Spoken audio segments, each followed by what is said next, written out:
I'm Lucy. And I'm Michelle. Welcome to Tudoriferous, the biographical podcast that examines lives in the Tudor era. And today, Cecily Neville. Cecily Neville. Does she have a middle name? You know what I've noticed? None of our people have middle names. When did middle names become a thing? Never mentioned. But they have so many children, they use up all the names, don't they? Yeah. Certainly in this family, they do. Yeah. Unless you're Pastons, then it's just John. John, yep. Yep.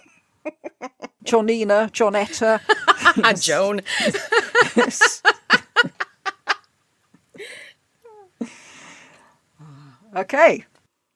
It's one of these. It's a come with me if you will type episode. Nice.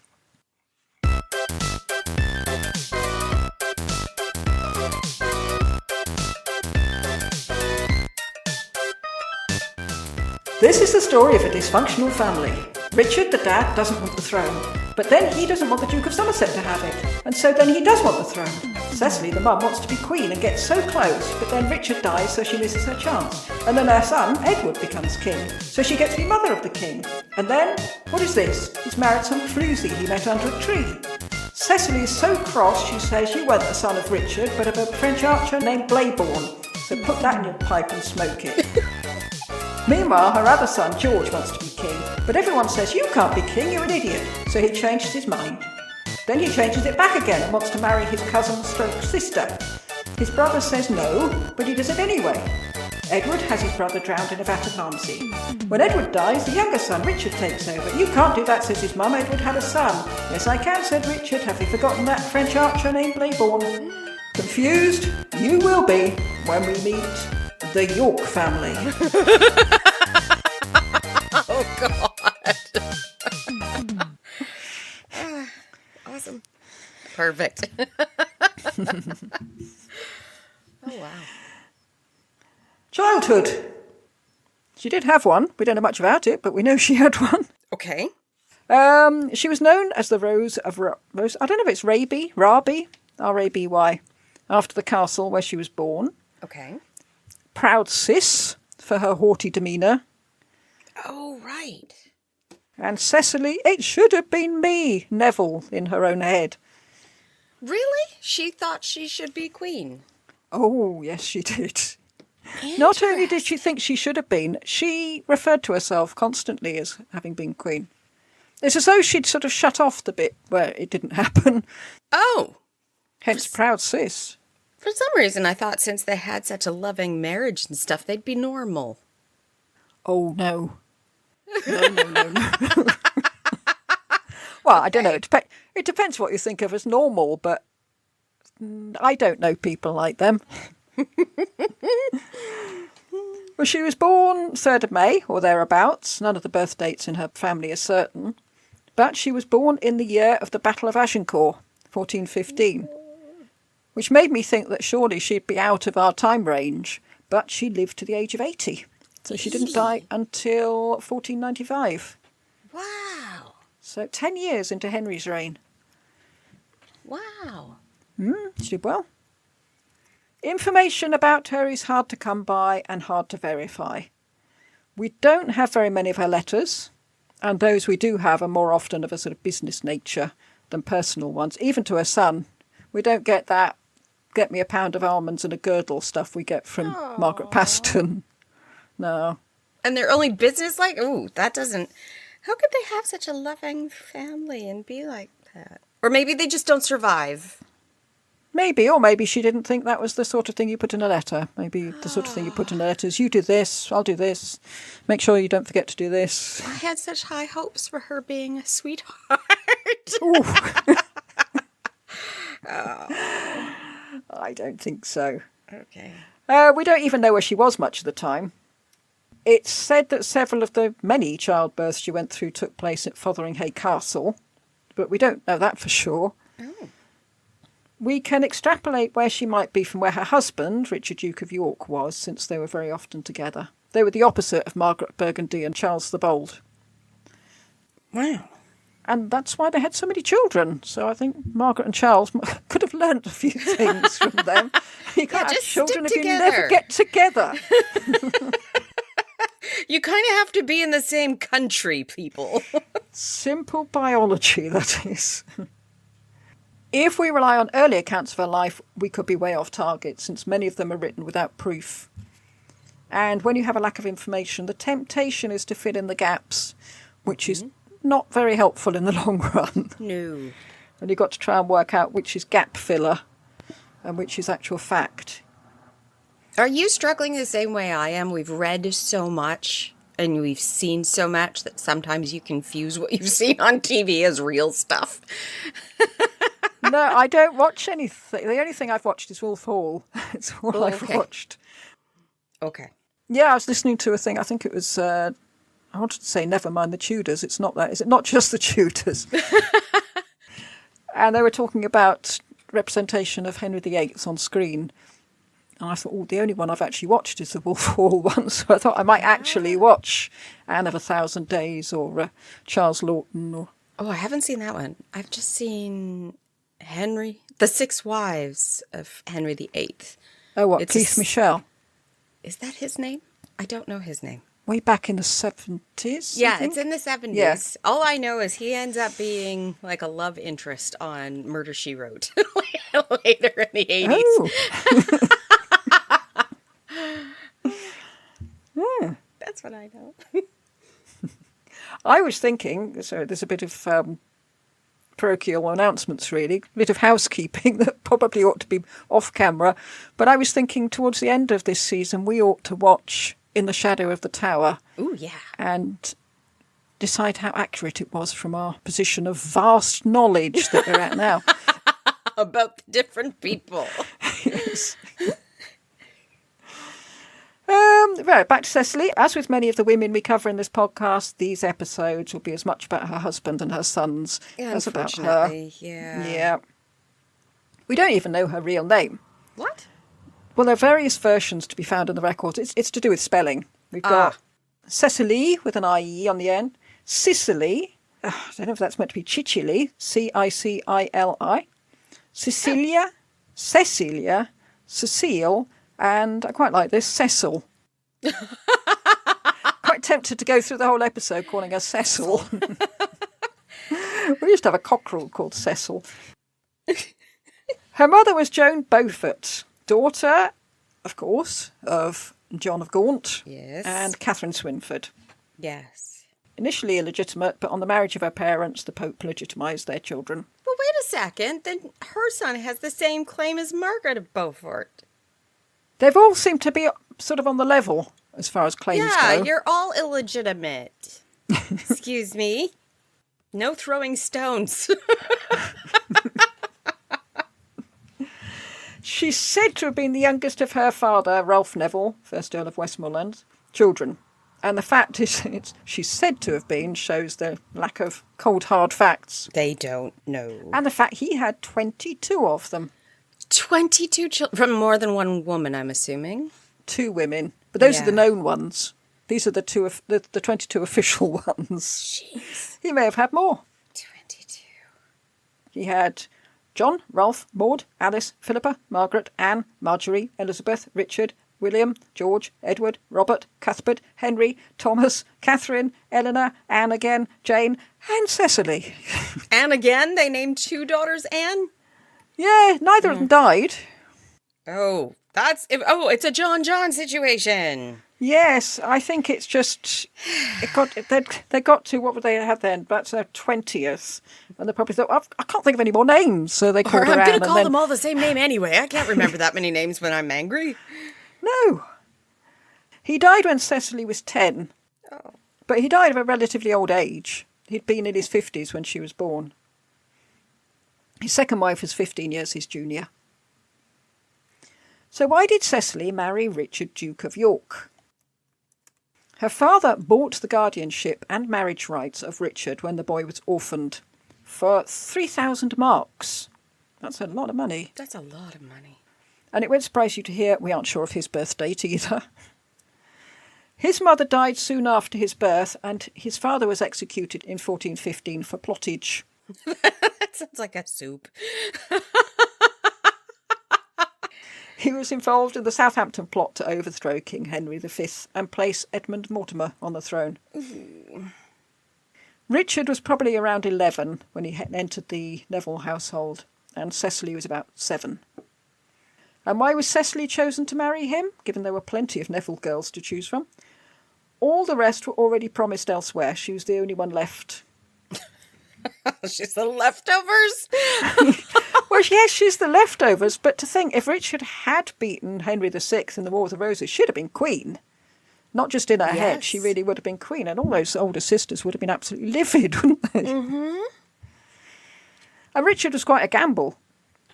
As I said, his father had been executed, and so he had that stain of treason on the family.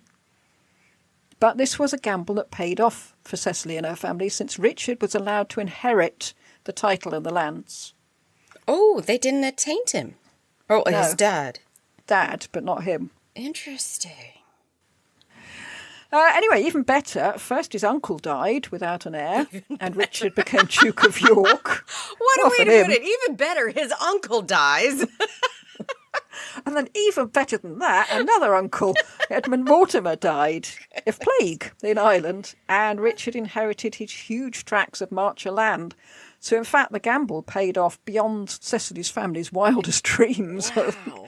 They bought the marriage rights for this boy whose dad was a traitor, and they ended up doing very nicely out of it. No kidding.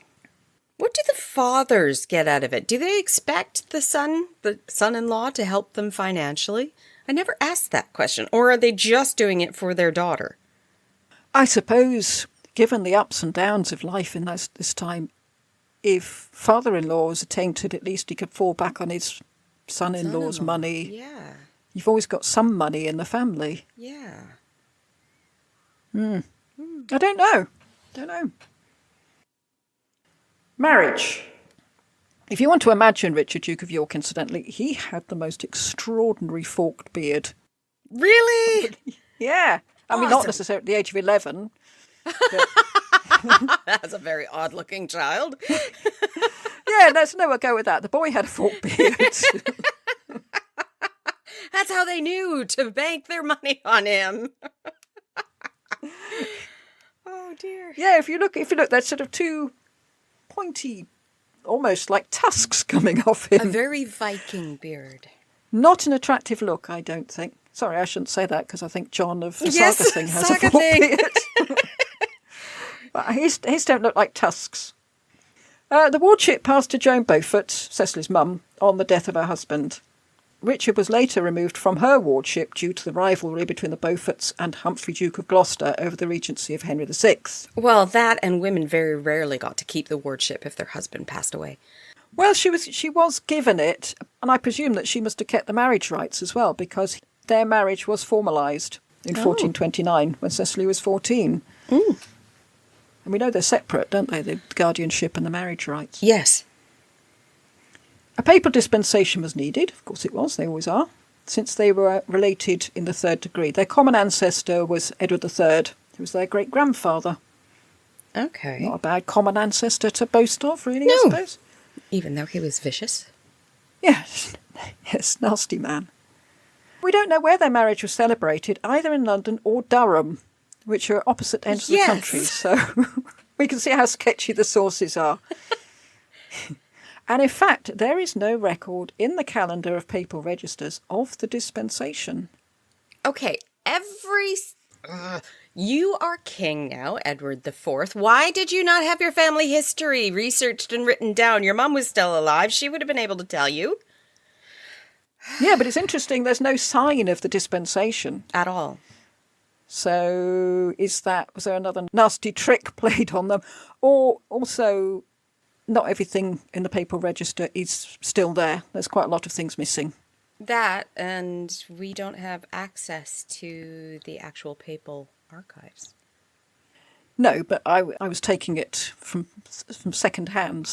A historian that obviously did have access said that it's not there. Oh, okay.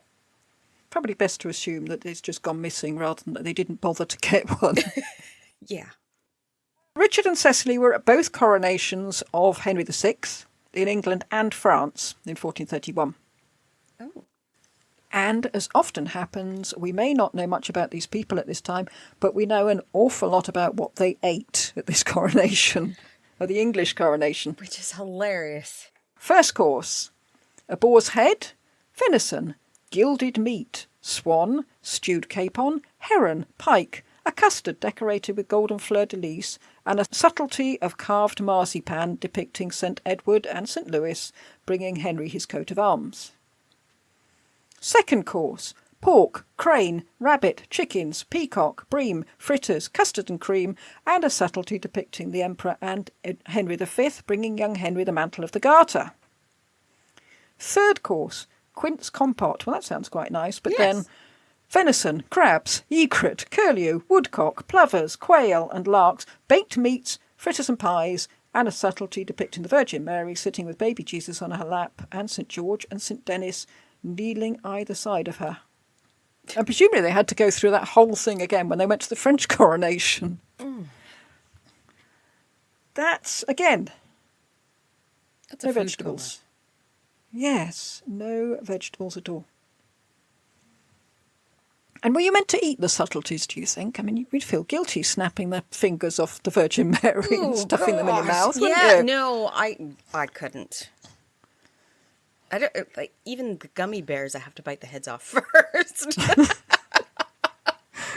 A good short, sharp death for them. Yes, exactly. Nothing no, you're lingering. not alive, but I still can't.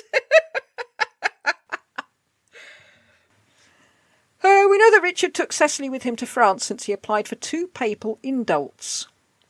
And an indult is a licence granted by the Pope authorising an act that the common law of the Church does not sanction, which I presume is to do with their age, since I can't see what else Richard is doing that the Church law wouldn't allow. Good point. Maybe because they're travelling together. You know, you need to say to the Pope, look, we won't get up to anything, honest. And he says, all right, I'll give you an indult. We know that Richard witnessed the burning of Joan of Arc. It's possible that Cecily did too. I read in one book that she did, but I also read that she hadn't accompanied her husband on the 1431 trip, so I have my doubts. It is the opening scene in the novel Cecily by Annie Gaithwaite, but, you know, it's a novel. You're allowed to do these things. Children. 1439, a daughter, Anne, was born. And this was 10 years after their wedding had been formalised. Well, that was partly because for some of the time they'd been very young. And then Richard spent a lot of time in France on various missions without Cecily. But also they may have been trying for a while, since on a funerary monument, I'm not sure whose, there's an inscription, quote, "After many fruitless years, the first child is this very lovely Anne," unquote. Oh. Maybe it just took time for her to, mature.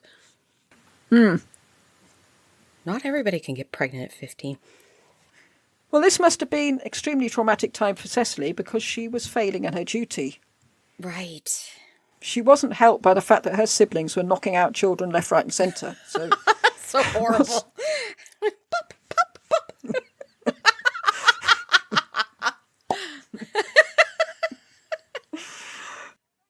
I can't believe people listen to us.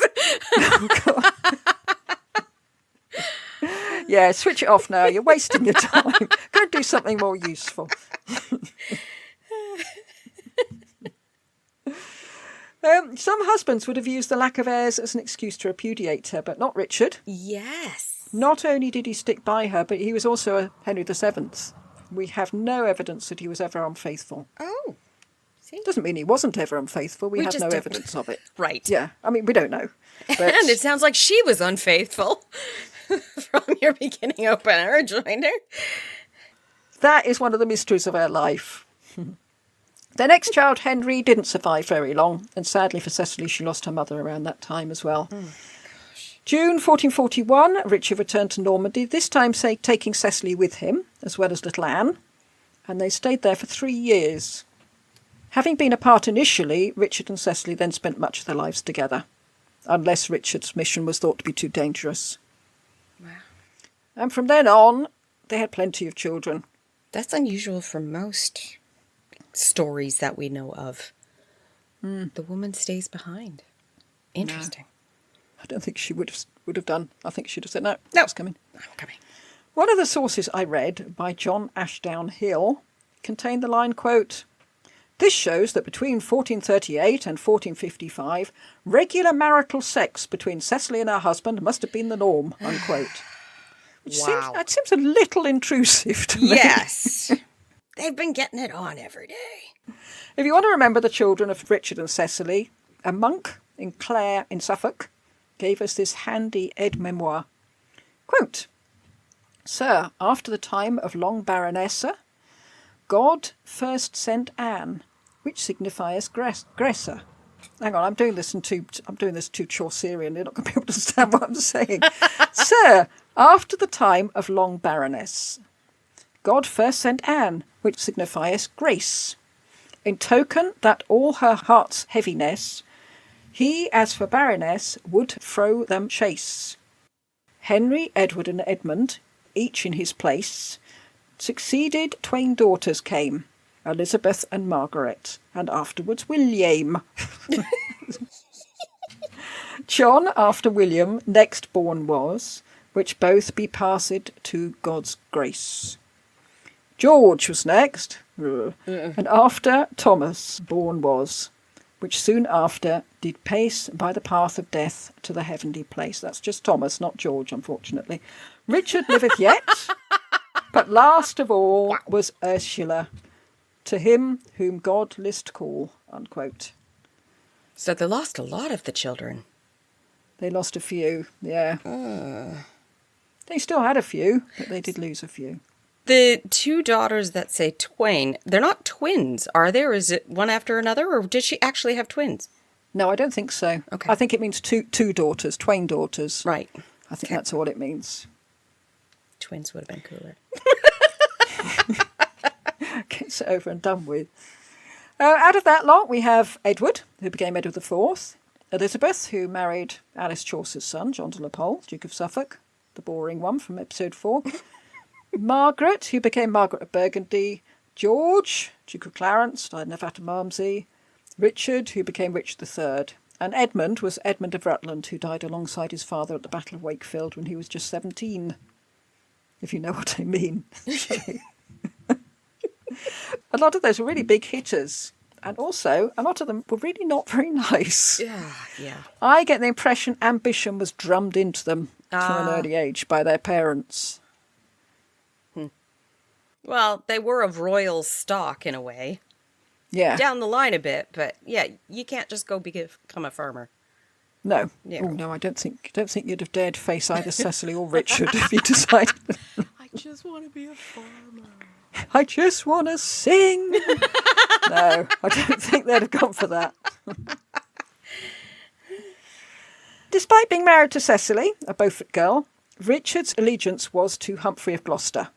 Okay. But that wasn't so very rare because the wives were often piggy in the middle, weren't they? Yes. Both Richard and Humphrey were opposed to Henry VI's advisors, who just happened to be Cardinal Beaufort and Edmund Beaufort, Yeah. Duke of Somerset, as well as William de la Pole. Very awkward for her. Yeah. Hi. Do we do Christmas presents, do you think? Or leave it this year? Richard was broad when Humphrey, Duke of Gloucester, was brought down. His wife, Eleanor Cobham, was accused of sorcery in 1441. Gosh. And we looked at this case before. She got a couple of astrologers to find out when Henry VI would die and her husband would become king. It could be true, or it could be a political stunt to drag Humphrey down. And then Humphrey died in suspicious circumstances. Wait, so she got somebody else to do it and she was still charged with sorcery? She employed them. She didn't actually do the act. I think it's the compassing of the king's death rather than the actual... Well, I don't know, she was done for sorcery, wasn't she? But perhaps employing a sorcerer is just as bad. No, I don't think it is. I think that's a bit of a reach. Well, I don't know. If you employ a hitman, aren't you just as culpable? Wow. Yes. But then you don't get done for being a murderer. You get done for conspiracy to commit murder. Their daughter was called Antigone. Ooh, that's a bad name. Well, it shows that it's new humanist learning, doesn't it? Yeah, I know he had a massive library. Speaking of which, we need to do an episode on humanist learning. I think I'll do that one. Because it's not what we think of humanists. No. No. So we should... I'll do that. Okay. March 1444, Richard and Cecily were there to greet Margaret of Anjou on her arrival in Rouen, on her way to meet her husband, Henry VI. A reception pageant was organised, but Margaret of Anjou wasn't well enough to attend. Oh, she'd just come across that nasty passage. Well, her place was taken by Alice Chaucer, Duchess of Suffolk. Really? And she was Cecily's second cousin. So she just took the place as the queen. They didn't... Didn't cancel or anything. Yeah. You'd think this thing is purely for Margaret. She says, I don't feel well. And Alice says, well, move over. I'm Pretty much. queen for the day. Wow.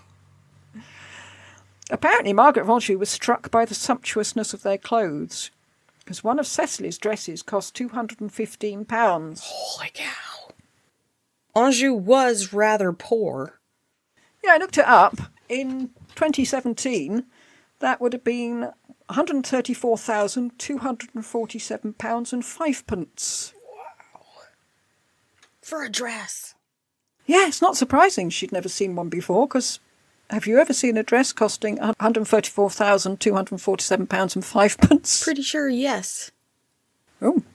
The wedding dress of any royal would have been like that, wouldn't it? I wonder how much suppose. Kate Middleton's or Harry's wife. Meghan, thank you. editing Lucy here. Kate Middleton's dress was said to have cost £250,000, although that is disputed, and apparently her parents bought it for her. Margaret of Anjou remained very close to Cecily, which is interesting given how it all planned out later on. Yeah. Cecily's daughter Margaret of Burgundy, was probably named after her. Or she was probably named Margaret because everyone was named Margaret. But it's also a political thing. It's sort of a get in your good graces move. And when you've got 110 children, you've got to call them something. One of them at least is going to be a Margaret, isn't it? By 1447, when the family had returned to England, Richard and Cecily started planning the marriages of their children. These days you expect a couple of decades before you have to do that, don't you? Yeah. No.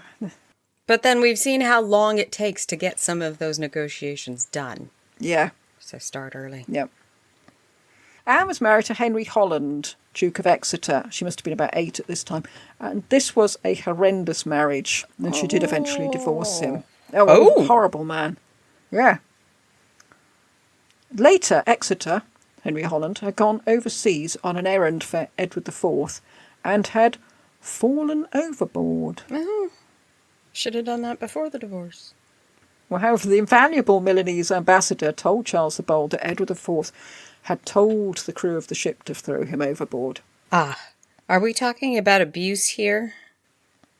As a husband? Oh. Not just to her, though. He was more democratic than that. He was absolutely foul to everybody. Oh. Really nasty man. I'm not sure why Edward might have thought to have him thrown overboard, but I sort of hope that it was for his how he sister's behaved sake? to his sister. Yeah. But I think there was a lot to choose from. I noticed on his Wikipedia page it says, born Exeter, died the English Channel.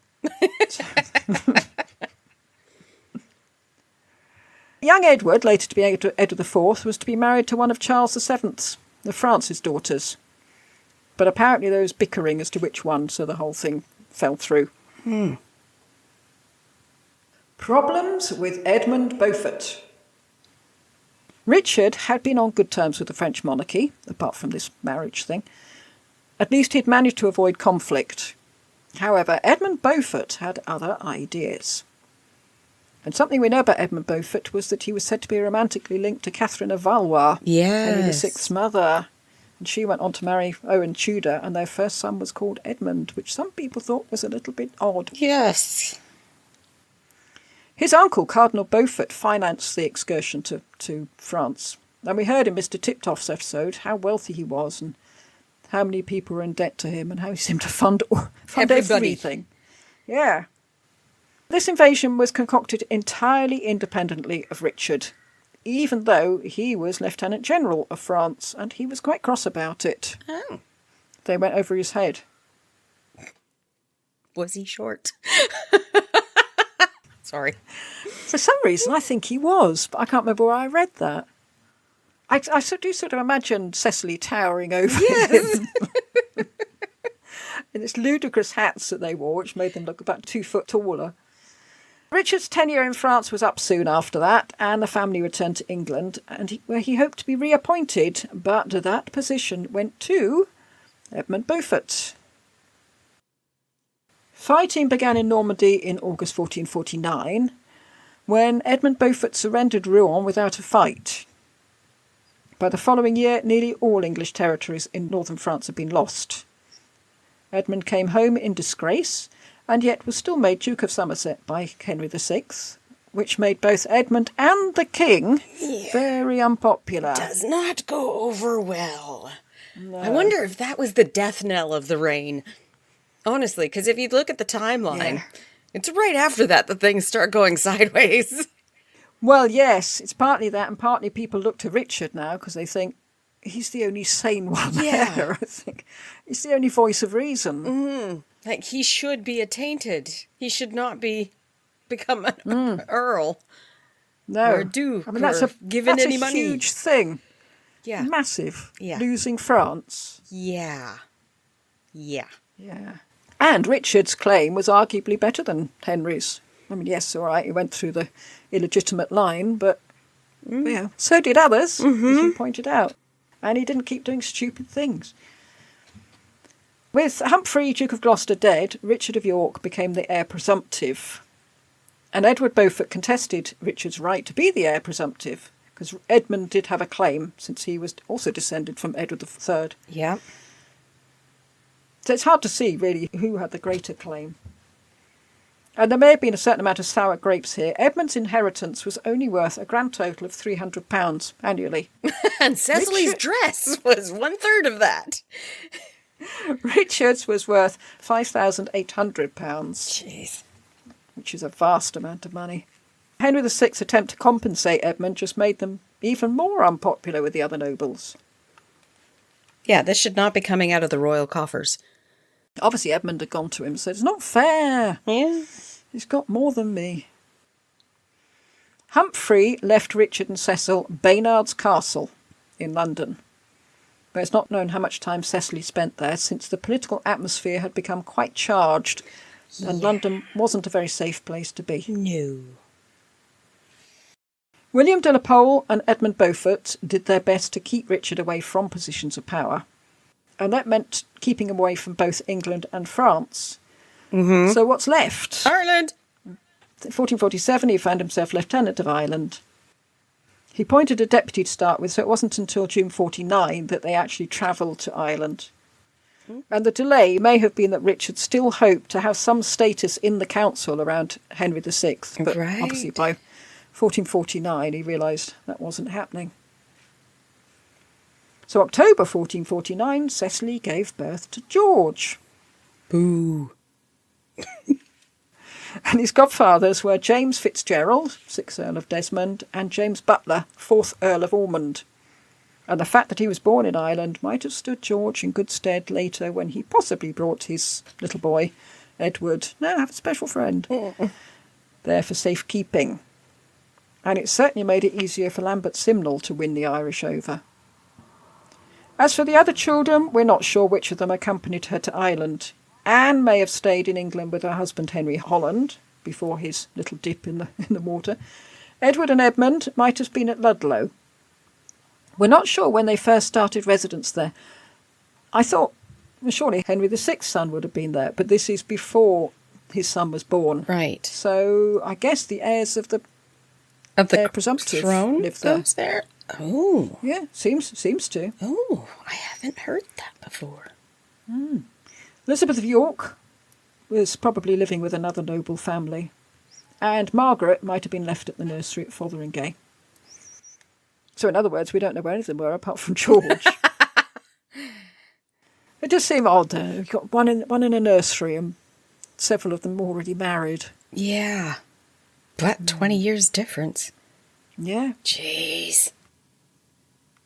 Meanwhile, back in England, not only was Edmund Beaufort not very popular, but William de la Pole, the Duke of Suffolk, was put on trial for his part in the Rouen fiasco. And he was exiled and sent across the Channel, where his head was hacked off by sailors. Right. Presumably not on their own initiative. They must have been under orders from somebody. At least we hope so. Unless he was incredibly annoying. Could have been. But it's another one whose resting place was the English Channel. Then the Jack Cade rebellion kicked off. So the Yorks must have been happy to have been out of it all. At least in Ireland, Richard couldn't be tainted by any of this. Right. Right. Richard's enemies claimed he was behind the Cade rebellion. What? Well, it seems unlikely, since for a start, it seems like an obvious slur against him. Especially since he's very capable of being at the vanguard. Yeah, he'd have come back to England straight away. Yeah, and led it himself. Yeah. That's how you become king. He doesn't come back for another 2 months. Yeah, I don't think that's... Yeah, no. Answered. Also, these insinuations were only made later, possibly after he made the bid for the throne. But it's not impossible that Richard might have been behind it. Jack Cade used the pseudonym Mortimer, which was Richard's mother's surname. And he claimed to be a cousin of Richard of York. And the rebels were demanding that several of the king's advisers should be got rid of, and others, including Richard, put in their place. So whether he was behind it or not, he'd have probably done quite well out of it. Yeah, if but it had succeeded. The others, it's a very small playing field of who they can put in those places. You're not going to put a baronet in there. It has to be a high-ranking noble, and there aren't that many of them. So if you're taking some down, you're running out of options to put people in, so I don't see that as a link. No, but you can see how, if they wanted to, smear him with this Yeah. brush. Yeah, easy. You smear with a brush? Yeah. September 1450, Richard and his family came back to England, and this was partly because he needed more troops and money to consolidate England's rule over Ireland. And he had to come in person since several requests he'd made to London had been ignored. It was almost as if someone wanted him to fail. And as we heard in the Irish Connection episode, he himself said that he wanted to get out of Ireland before everything went pear-shaped so he wouldn't get blamed for it. Right. Somerset's like, I lost France, you should lose Ireland. If you've messed up in Ireland, then maybe it will cover my problems. I won't look so bad. We both failed. Although I didn't fail. No. And I can't have failed because I was made Duke of Somerset. It was also that Richard wanted to put a check on what Edmund Beaufort was up to. Because he was trying to get himself put forward as the heir presumptive ahead of Richard. And he was the head of Henry VI's administration by this time and had been made constable, which made him head of the military. Ooh. Yeah, it's a useful post if you're battling for position. Especially if the other one's in Ireland and is sort of kept nicely out of the way. At this time, it's said that there might have been a relationship a little more than political between Edmund Beaufort and Margaret of Anjou. Oh, right. So Edmund Beaufort obviously had a type. He went for queens. Quite specific. Yes. It's, and a narrow playing field. Yes, he's pretty much run out now, I think. Because the royal couple favoured Edmund Beaufort, that put Richard on the other side to the crown. And this was unfortunate for him since he wasn't against the king. He was against Beaufort, but he was put in that position. In 1451, he went to London to complain about the treatment of William Oldhall, the Speaker of the House of Commons, who had been forcibly removed from sanctuary. Oh! He blamed the Duke of Somerset, who'd officiated at the seizing of Oldhall, and he demanded his arrest. the Duke of Somerset's arrest. Instead, Richard found himself under arrest, and he was made to swear allegiance to Henry and promised not to rebel again. Now, I would say it was quite debatable whether he'd rebelled at all. It doesn't sound like it. He went to the king Yeah. with a legitimate grievance. Yes. He wasn't demanding the throne, No. but it shows that Henry VII wasn't the first king to violate sanctuary. Yes. Cecily was at Fotheringhay Castle since she gave birth to Richard there in 1452. She wasn't happy with the political situation. She wrote to Margaret of Anjou. And initially I planned to quote the letter in full, but it was quite long. Okay. So I thought, well, I don't need all of it. I'll just cut it back to one sentence. And then I realised it was only one sentence. What? The letter was one sentence? Yeah, it was long, but it was all one sentence. Right. Okay. I was tracking it back, thinking, well, I could stop it. No, hang on, that's not. I'll stop it. Oh, no, we're still not there. Still not there. So I've got to the end and I haven't found a full stop. Yeah. So you'll have to imagine it. They were very good at their run-on sentences. They were. They did love a subclause, didn't they? She told Margaret of Anjou that although she wasn't worthy, would she please help her husband? And she'd heard that Margaret was planning a pilgrimage to Walsingham, so could they meet up and have a chat? Would you like to go for coffee? Well, they had been friends. Right. So, I mean, that's the thing with at this time. People you've been quite happy being friends with all this time, suddenly you're put in the position of, They're an enemy. well, I can't talk to you anymore. Yeah. Cecily was feeling very low when she wrote this letter, since she'd just lost a child. I presumed that would be Ursula, but she comes along later, so I suspect this might have been a stillbirth. And in fact, both Cecily and her husband were suffering from ill health and depression. Well, stress, yeah. Stress. I expect it was quite common at that time. Cecily and Queen Margaret had been sending each other gifts and letters since Margaret had come to England. And in fact, Cecily attended the churching of Margaret following the birth of Margaret's awful son Edward. Yeah. The two women met up again in 1453. We don't know what they said. This was during Margaret's pilgrimage to Walsingham Abbey in Norfolk, and we know another woman who met Margaret of Anjou at this time. Another Margaret. Yes. Wearing borrowed jewellery. Yes.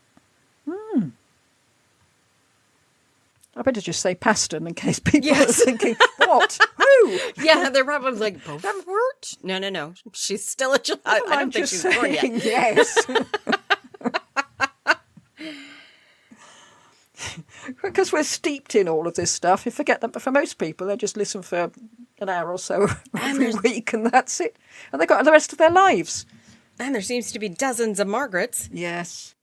Cecily was helped by the fact she had two nephews, Richard Neville, Earl of Warwick, and John Mowbray, Earl of Norfolk. So they're big names. Mm-hmm. They were pivotal in making sure that Richard was able to attend council meetings, something Edmund Beaufort was keen to prevent. Gosh, that would be frustrating. To Beaufort's immense annoyance, the council appointed Richard as Lord Protector during Henry VI's mental breakdown. I tried to find out who was on this council. I couldn't find out. We know Jasper Tudor was, because he was busy trying to be conciliatory. Right. Edmund Tudor was in Wales, possibly in prison, I'm not quite sure. And then the cherry on the cake, Edmund Beaufort was sent to the Tower. Richard's protectorship. So Cecily's husband was effectively ruler of England, and he was seen to be an effective ruler. And we heard about it in Mr. Tiptoff's episode, since they made quite a dynamic duo, those two. Yes. And we know she accompanied Richard to Sandal Castle in Yorkshire as well, so they were still sticking together. Richard's protectorship ended at Christmas 1454, when Henry VI's condition improved enough for him to become ruler again, at least in name. And this also meant, obviously, that Edward Beaufort was released from imprisonment. And during this time, Cecily gave birth to Ursula, who sadly didn't last very long. I haven't heard of another Ursula at this time. We talked about one recently. Oh, I know who it was. Germaine de Foix. Her first name was Ursula. Oh, right. Because I remember you saying there's only one Ursula and she's on The Little Mermaid. Yes. Also around this time, Cecily's daughter Elizabeth, being 10, it was high time they found a husband for her. Being 10. Oh, dear. They chose John de la Pole, although we couldn't work out why, because he was completely skint, wasn't he? Yeah. I thought Alice Chaucer might have stepped in here. She was his mum. And she was friends with Cecily's. In fact, they were cousins. And I think they might have concocted this thing between them. But still, he's poor. Yeah. It'd be interesting to do an episode on Alice Chaucer, because I think that she's not the person you say no to, even when you're Cecily Neville. And we saw it, she was in the Paston thing, wasn't she? She was taking people's houses left, right and centre. Yes. The Wars of the Roses. With Edmund Beaufort rehabilitated, the Earl of Warwick and the Earl of Salisbury realised that the council would turn against them. So they took up arms and headed for London. Fighting took place at St Albans, where the Duke of Somerset was killed. Or in one of the books I read, it said the Duke of Somerset found himself killed outside the castle. Oh dear! Look what I found. It's my body. Richard submitted to the king. As for Cecily, after Ursula, she doesn't seem to have had any more children. She's probably thankful for that. Yes, I think so. This quote from Cecily Neville, mother of Richard III, by John Ashdown Hill, clarifies the situation. Quote, there has been some debate on the question of whether the age at which the menopause started could generally have been some years earlier in medieval Europe than it is today. However, it is not the question of average medieval European age which is being debated here. Each woman will start the menopause at an age of her own. For example, in the case of my own two grandmothers, I have heard that one started her menopause much earlier than the other, unquote. Thank you for putting that in your book. Now, is it just me, or is that an extraordinary comment to put in a history book? Rude. Yes. I don't know when my grandmother's menopause started. I would never have dreamt of asking them. But I certainly wouldn't have included it. Mind you, I've just included it in a podcast, I suppose. But they both have been dead for some time. Sorry. Yeah, it's a very odd thing to put in. What a weird... Yeah.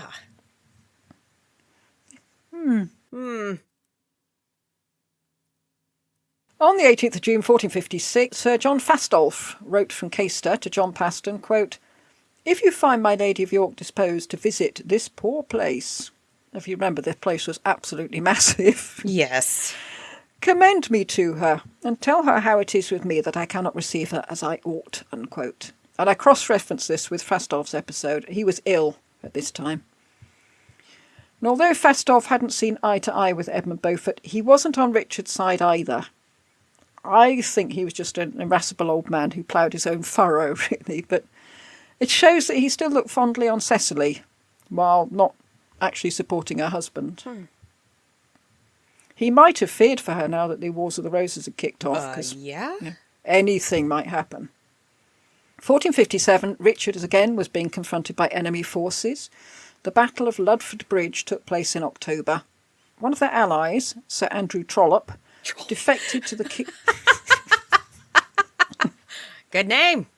Yep. It is, excellent name. Defected to the king's side with his men. Well, the Yorkists now realised they were hopelessly outnumbered and decided on a tactical retreat. Away. They ran away. Richard left Cecily and 3 of the children to fend for themselves. Now, it'd be nice to think they had discussed this in advance and decided that she'd be able to throw herself on the king's mercy and they'd be quite safe. I sure hope so, because otherwise he is a really bad dad. Yeah. Yeah, you stay here, I'm off. What? Yeah. What? Or he doesn't even say anything. She just wakes up and he's gone with all his retainers. Where's my husband?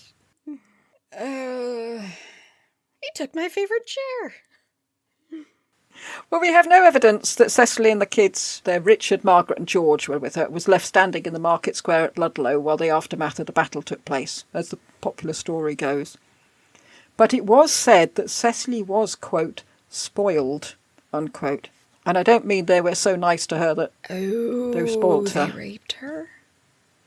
That's the impression I was getting. Ooh. She was kept prisoner at Maxstoke Castle. I'm not sure if the children were there with her. Richard and his son Edmund, Earl of Rutland, fled all the way back to Ireland, where they spent the best part of a year getting an army together. I really hope this was something they concocted between them and said, right, it's going to be better if you stay here. No, yeah, you're right, I'll stay here. Rather than just him scarpering to Ireland. And then she's like, I shouldn't have stayed. No, Ugh. made a big mistake. While they were away, Richard was attainted. The Chronicle of London wrote, quote, the Duke of York, the Earls of March, Rutland, Warwick and of Salisbury, with the said Duke's wife, and many other knights, squires and gentlemen were attainted of high treason, unquote. So we can see that the attainder included Cecily. Yes. It seems that Cecily went to London to submit to the king of her own accord.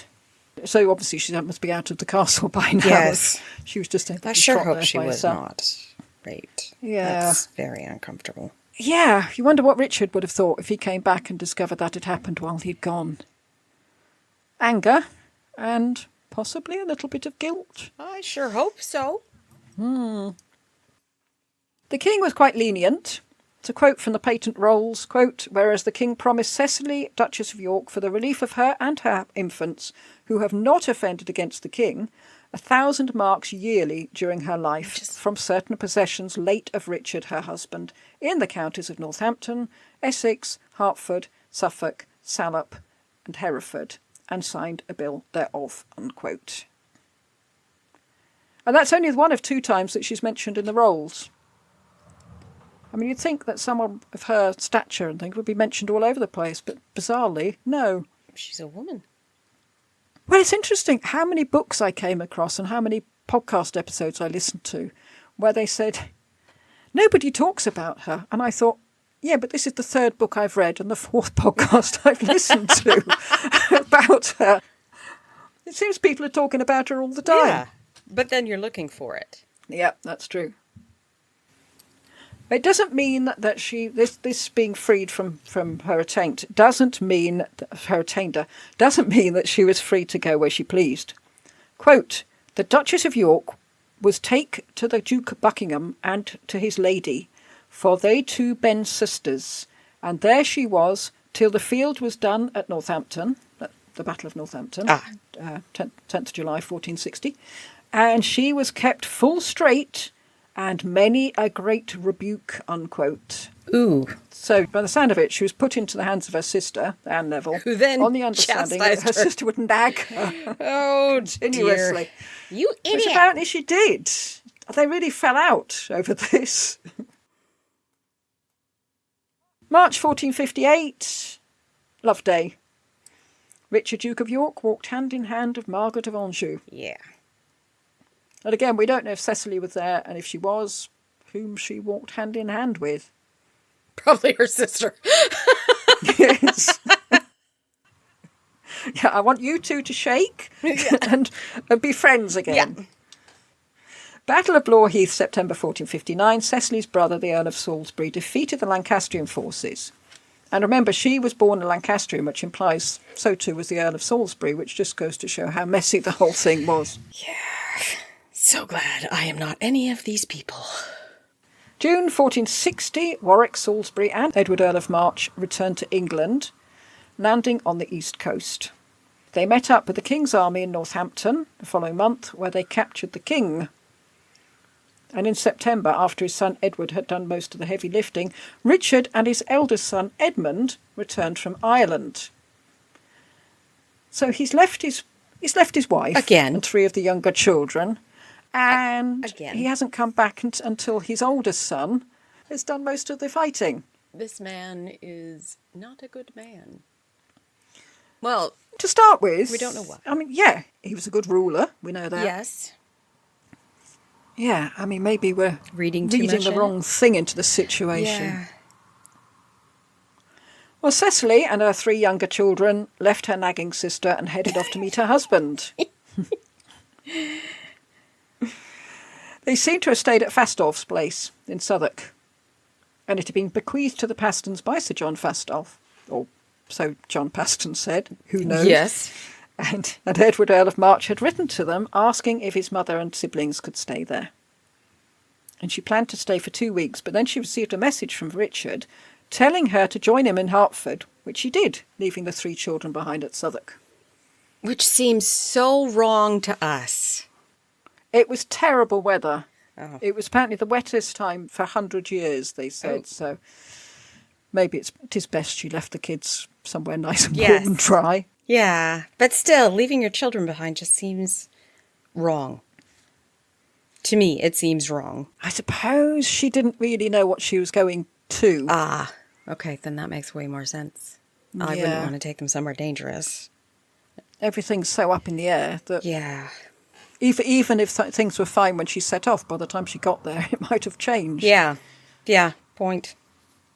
When Warwick and Edward Earl of March came back to England, the Duke of Buckingham, Cecily's brother-in-law, and the man into whose custody she'd been put, was killed at the Battle of Northampton. And this was the point that Richard decided enough was enough. He was going to claim the throne. Richard and Cecily rode to London with such pomp that they already seemed to be the royal couple. May not be a good idea.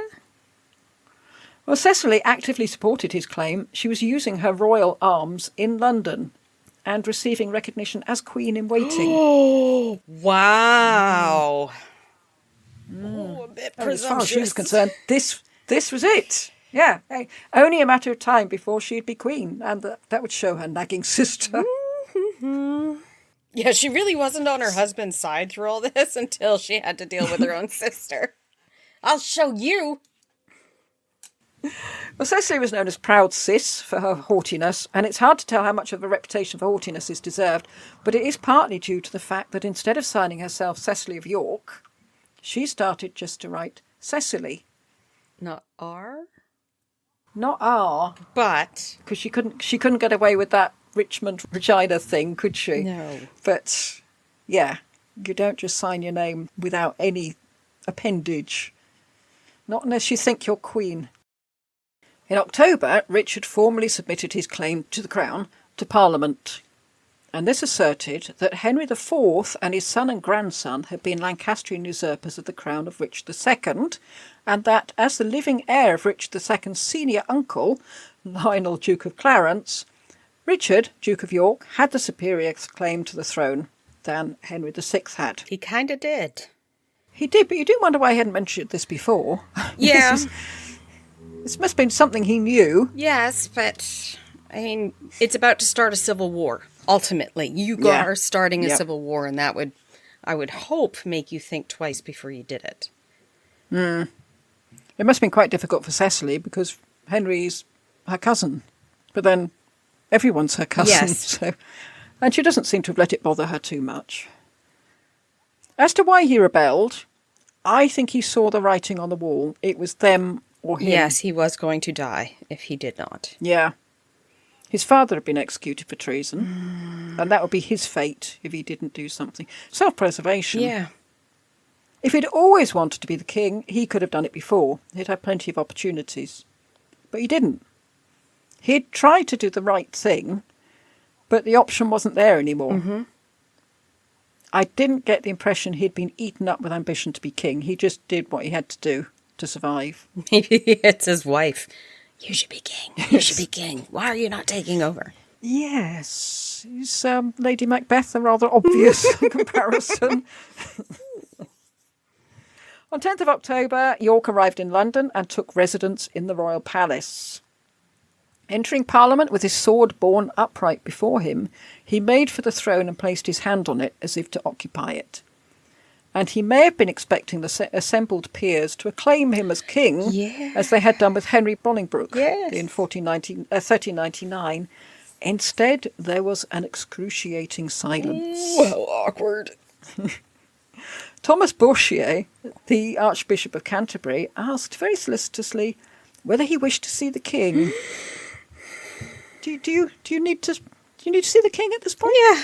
York replied, quote, "I know of no person in this realm the which oweth not to wait on me, rather than I of him, unquote. Ah. No one was very impressed by this. They then met at Blackfriars and sent, I thought this was interesting, they sent Edward, Earl of March, to try and talk his father out of this.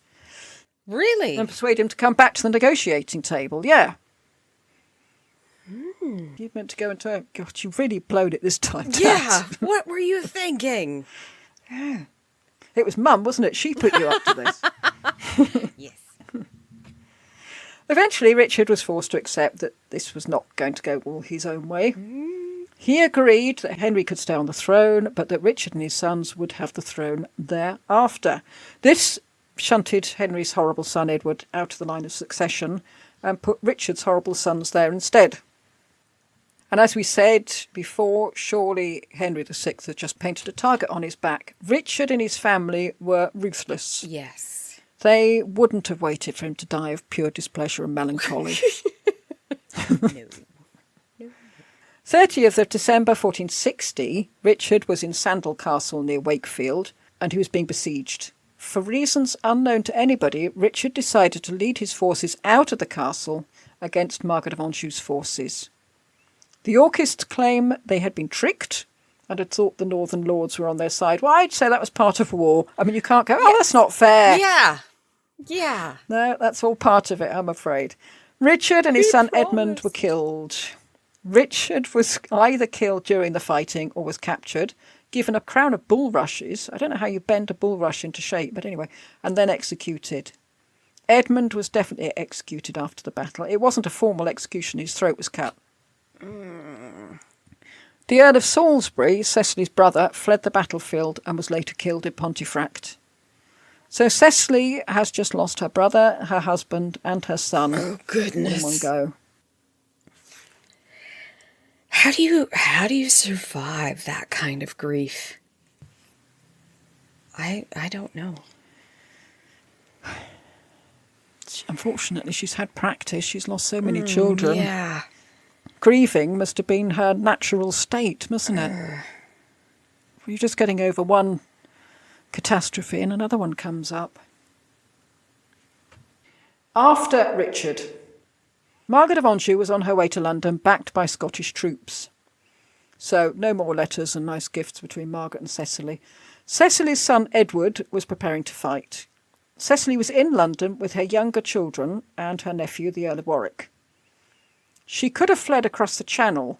Instead, she sent George and Little Richard, if that's the right term, to Europe for their own safety. I've got an image now in my head of George and Little Richard. Me too. But she stayed in London at Barnard's Castle. We think she might have had little Margaret with her. Maybe she wasn't at such a risk, being a mere girl. She wasn't a threat.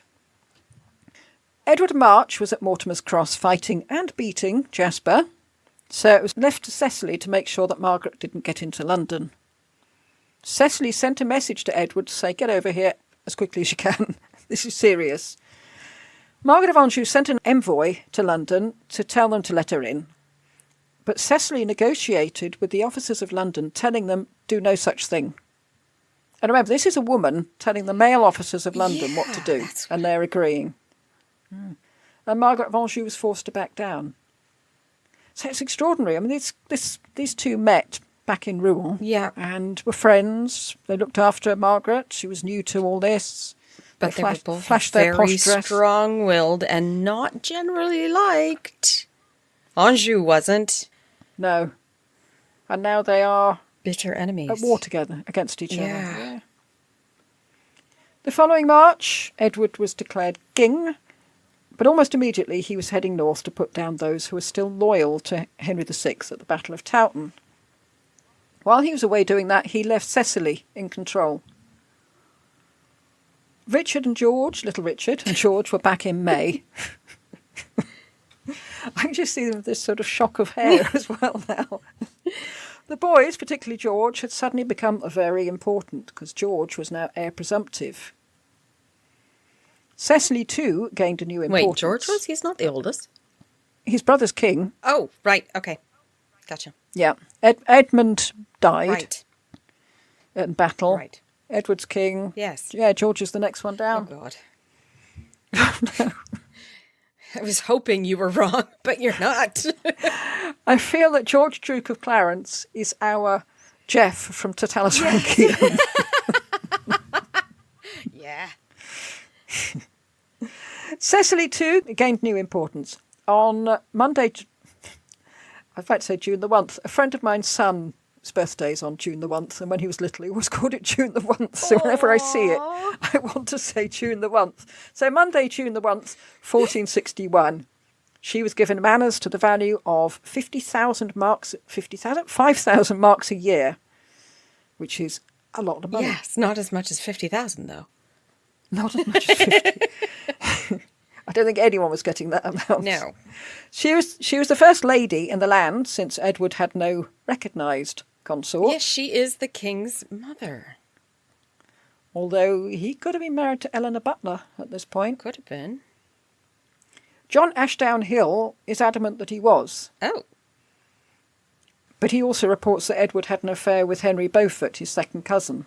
And that's the first I've heard about that one. What do you mean an affair? Like he was bisexual? Yeah, that's the implication. A contemporary chronicler wrote, quote, "The king made very much of Henry, so much that he lodged with the king in his own bed many nights and sometimes rode hunting behind the king. The king loved him well," unquote. And this is no proof of an affair. That's natural behaviour between friends at that time. Yeah, completely natural. Very rarely did you have a bed to yourself. We heard about Edmund de la Pole and Lord Bergaveni tucked up in bed together that time when Bergaveni hid Edmund's shoes. You can't go anywhere. You have no shoes. Yeah, it's not indicative of anything, actually. No. I mean, it is odd for a king. Yeah. This might have been his pre-kingship time. Yes, and he may have just continued the behavior if it has always been that way. Yeah. Yeah. Not to mention, it's a great way to have bed warmer. Yes. And I know from experience that if your partner in bed is the one that gets bitten by mosquitoes, it's quite handy to have them there to set them up as here you are, come and eat him. Anyway, where was Cecily at this time? She was probably travelling around her various estates. And since she hadn't had the chance to be the wife of the king, she was probably very much enjoying being the mother of the king. Yeah, but I'm actually a little surprised that she's not as involved in the ruling as Margaret Beaufort was. The Irish Bishop of Elphin, Nicholas O'Flanagan, said, quote, "She can rule the king as she pleases," unquote. But she's not there. But she's not there. But when she is, might have been writing him lots of letters telling him what to do. But And we just don't have those. in early 1462, Cecily Neville was granted the wardship of James Tyrrell, following the execution of his father for treason. If you remember, James Tyrrell is the one accused of suffocating the princes in the Tower Yes. by Shakespeare. Yes. The father was implicated in John de Vere Sr.'s plot to kill Edward IV. You remember that time when you think, oh, hang on, you haven't shown any interest in politics up to now, and then suddenly you want to kill the king. Yes. It's a bit of a jump. Big leap. The reason for the grant was that Tyrrell's father's crime, although treasonous, did not result in the attainder of his estate or his heir, leaving them subject to the king's prerogative. Edward then granted the wardship to his mother. Here you are, Mum. Have this child. And the money that comes with this child. And the money, more importantly. But Cecily then sold on the wardship and Tyrrell's estates. No, this is nicer than it sounds. Okay. Right now it just sounds like this poor kid's gone through an auction. Back to his mother. Oh! For £50. Okay. Yeah, we came across this before. We looked at the story and couldn't work out whether it was a huge act of kindness. But the money... on Cecily's part. Why didn't you just give him back? Yeah, why did you demand the money? You don't need 50 quid. No, you... Unless it was a legal issue preventing that it made it more legal, the fact that money had changed hands. I don't know. It's an odd one. Yes. 1462, she accompanied her son, Edward, to Canterbury, where she was feasted and given 2 horses. Being feasted, it just sounds as if you've got a sort of nose bag. Yes, it does. She seems to have spent quite some time in her son's company, and maybe that explains why, if there was any animosity towards Elizabeth Woodville, and I'm not sure there was, but if there was, she might have felt that way because she'd spent so much time with her son and suddenly this woman other woman him. appears. I still think it's interesting that they think of her as low-born, yet her mother, Jacquetta, was quite high-born. She was very high-born, yes. She's only related to like 16 rulers. It's okay. But she dragged herself down, though, didn't she? Yes, she Her did. marriage. She married her bit of rough. Yeah. Mm-hmm. I love that term. The other reason why she might have enjoyed being with Edward is that she got to bathe in his reflected glory. I'm the king's mother, you know. Mm-hmm. You see that? The king. I'm his mother. Yes. You can see she's happily bathing away happily, and then Elizabeth Woodville pops up. And now she has no say, no influence. No, it's noticeable that once she gets pushed off the pedestal of Edward's bestest girl, Cecily's seal gets much bigger and more elaborate. Oh. Yes, you will not ignore me. No. And she adopted the title, quote, by the rightful inheritors, wife late of the reign of England and of France and of ye lordship of Ireland, the king's mother, ye Duchess of York. Wow. That's quite the mouthful. Wife Right. of the reign of England. Right. My husband was king. Nope, my husband was king. Yeah, she's saying, oi, Woodville, you're just the wife of a king. I was the wife. And the mother. Sort of, and the mother. And I bet I'll be grandmother as well, looking ahead. And she was frequently referred to as a queen. She wasn't. No, never. And she's shown in pictures kneeling right behind the queen, just as Margaret Beaufort did with Elizabeth of York. Mm-hmm. Prodding her in the back, pinching her. Oh, goodness. Well, yeah, in 1464, Edward did marry Elizabeth Woodville, and Cecily, it seems, wasn't very impressed with his choice of bride. And a certain cooling of relations between mother and son can possibly be seen in the prayers for the souls for the royal family. Because for some time, following the death of Richard of York, Cecily was second in the royal pecking order in the prayers after Edward. Okay. You know, God bless Edward, God bless Cecily. Okay. Then she was shunted down to third after Elizabeth Woodville. Mm-mm. And later still, she was omitted altogether. Oh. Oh, yeah. I don't know quite what to make of that. Thomas More later asserted that Cecily was unhappy with this marriage because she knew her son was already married to Eleanor Butler. This seems unlikely to me. She would have known that the Earl of Warwick was negotiating a marriage with Bona of Savoy, who, Patreon listeners will remember, went on to marry the King of Poland.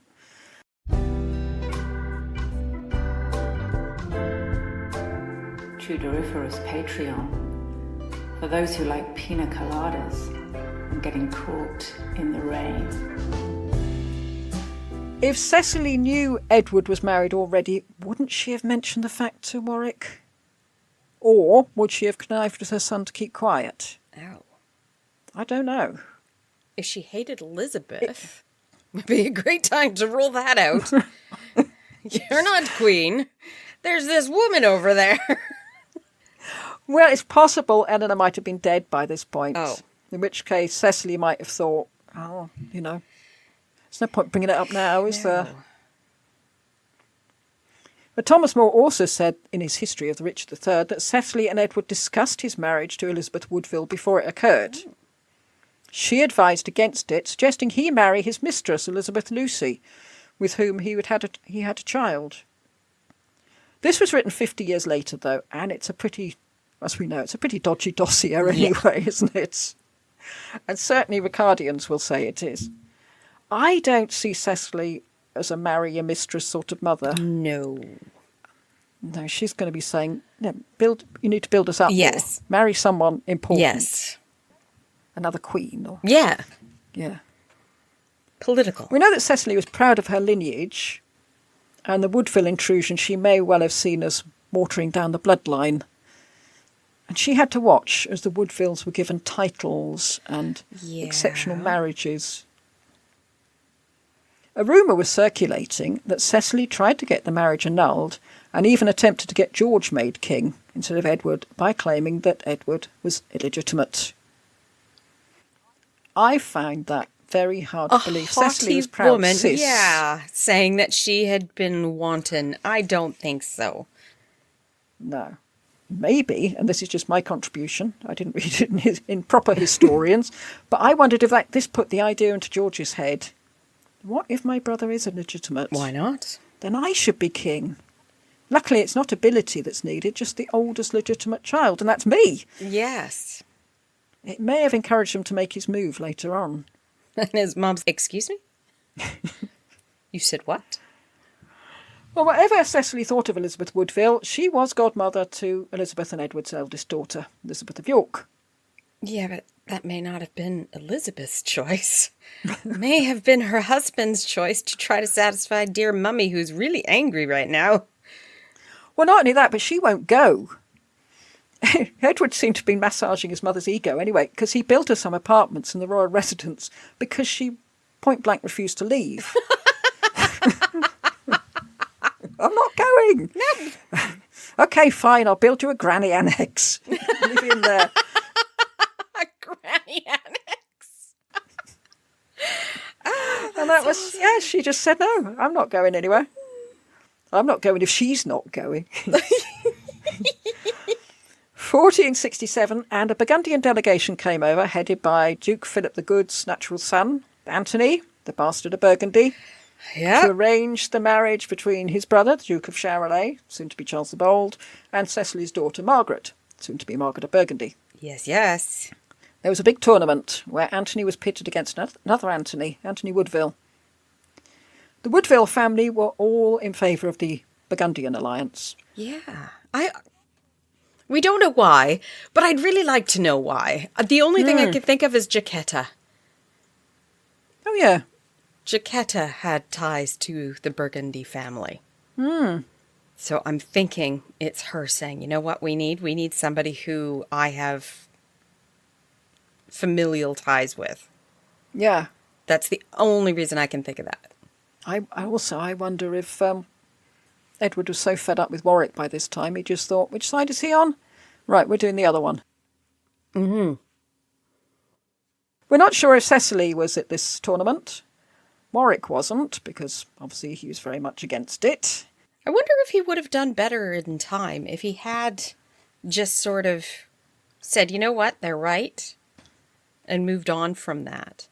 He doesn't seem a moving on sort of man, does he? No, but still, he wouldn't have been killed eventually. No. If he had just realized that, okay, he's now king, I can advise, but I'm not going to be in charge, just let it go. He probably would have been perfectly fine for the rest of his life. And his kids. Yeah, I think that went against his personality in every possible way, didn't it? George, Duke of Clarence, was there in his capacity as attendant to Anthony Woodville, and I'm quite intrigued as to how someone so aware of his own worth, like George, would end up being attendant to a mere Woodville. Especially since George is the heir apparent, or presumptive. That makes no sense to me. I think Edward told him he had to do it. Yeah, but why? Maybe he was fed up with George as well and thought, I know, this will annoy him. Watch this. Watch what I'm going to do now. Yeah. George! I hate this kid. I wish he was never born. Yeah, brothers don't always get along. I think one of the things with George is the picture we have of him, the painting. He's got this ludicrously high collar. It makes his neck look really long. And he looks like Sir Percy, wasn't he, in the Elizabethan Blackadder? Right. Yeah. He just looks foolish. Yes, he does. Everything about him looks foolish. Great big pink rosy cheeks, too. 1469, Cecily was in Kent, and that was the time when Margaret was heading off to Burgundy to marry Charles the Bold and become diabolical. So we assume Cecily must have been with her before she left, saying goodbye to her little girl. Unfortunately, and this seems to be the story of Cecily's life, although, as we saw in her episode, there is lots of information about Margaret's departure and wedding, Cecily isn't mentioned in any of it. For someone known as Proud Cis, she doesn't often get the limelight. No. She probably is very angry about it. George rebels. Cecily may have been in Kent for another reason. By 1467, George had joined Team Warwick.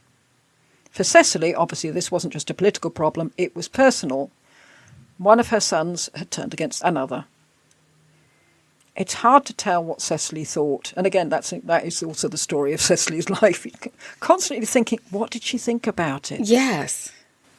I wish she'd written a diary. I wish everybody had written a diary. You know what, just be Queen Victoria. Everybody, be Queen Victoria. Just never stop writing. And don't let your daughter burn your writings.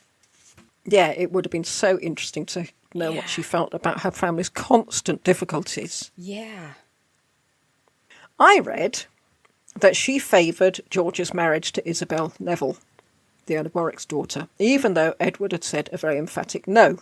Really? I even read that Cecily's minstrels played at their wedding. Didn't they need a dispensation? The Earl of Warwick is Cecily's nephew. Yeah. Yep, they did. At this point, Edward and Elizabeth Woodville had only one daughter, Elizabeth of York, so George was still heir presumptive. And Warwick must have been hoping for a Queen Isabel. And Cecily fell down the pecking order as far as the prayers were concerned. Well, this was the point where she fell out of the pecking order.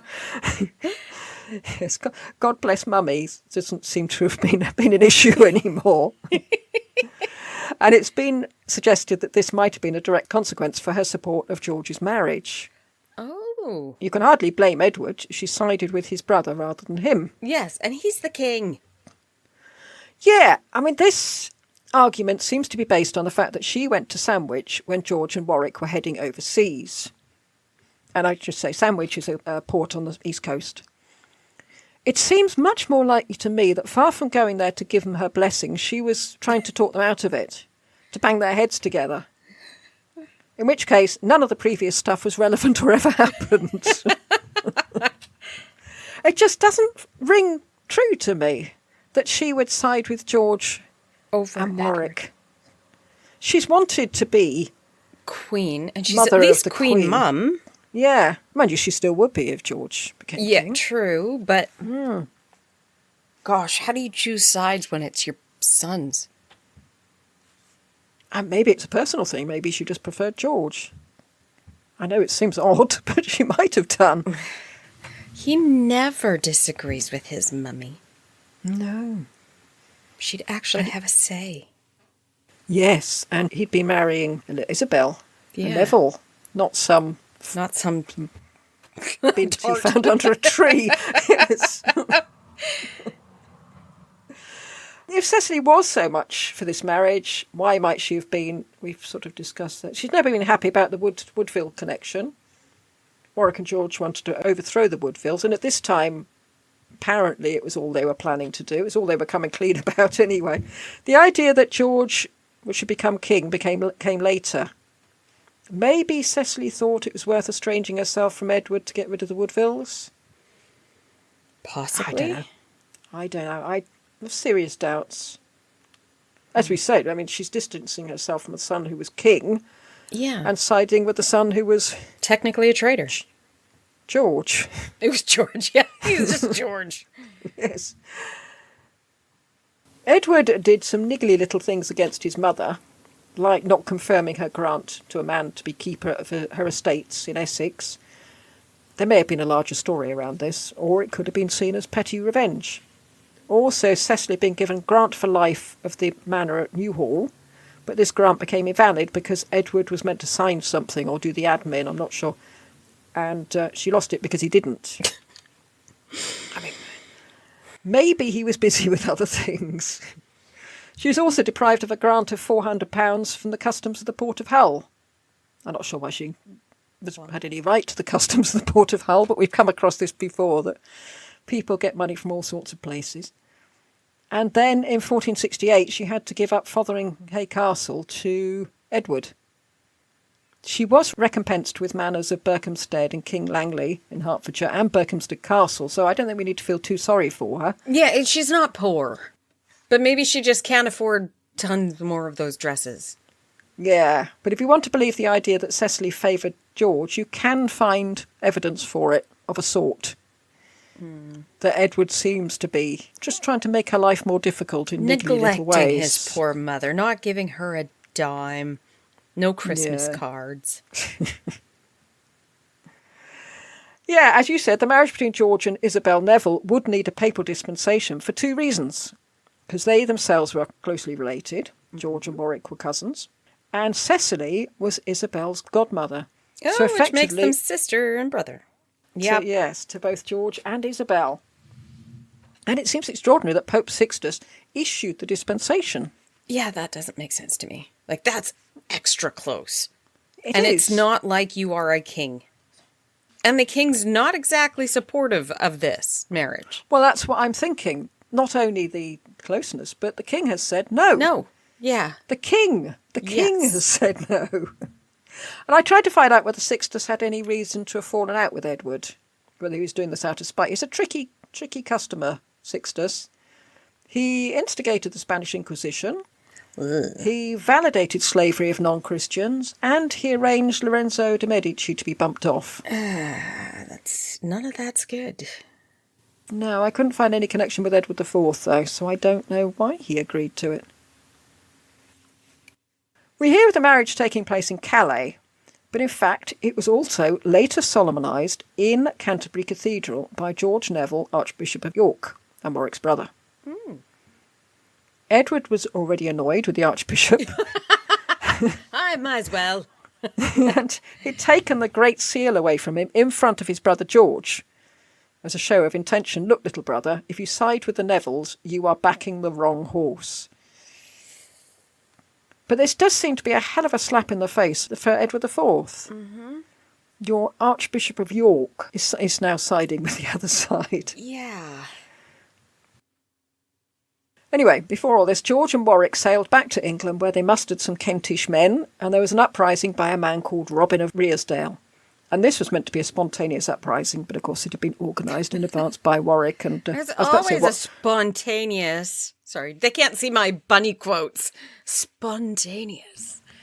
I was about to say it was organised by Warwick and George, but I can't see George doing much organising. Yeah, 26th July 1469, they met Edward's troops at the Battle of Edgecote.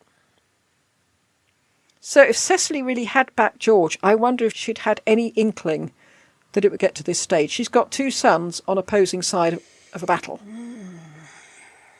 And this was the battle where Jasper Tudor lost, and, quote, all his army slain and discomfited, unquote. Discomfited. They were a little uncomfortable. They had pebbles in their shoes. Well, that is uncomfortable, though, isn't it? Yes, it is. The father and brother of the Queen were executed. That's Richard Woodville, Earl Rivers, and John Woodville, the young man with his 60-something-year-old wife. It would be interesting to know what Cecily thought of that as well. I mean, she made it very clear that the purpose of all this was to get rid of the Woodvilles, not to get rid of the king. And two of the Woodvilles had been got rid of. Yeah. However, after the battle, Edward was captured and made prisoner. And again, what is Cecily thinking? The king sort of blundered in. When he heard about the battle, he went up there to have it out with his brother, never thinking for 1 minute that they would capture him. So he's an idiot. Well, yeah, this has nothing to do with Cecily, but I thought it was interesting how it happened. Oh? Because George Neville, Archbishop of York, came to the king's lodging at midnight with a group of armed men and demanded to be let in. The Archbishop of York, this is. just to remind people, this is the Archbishop of York.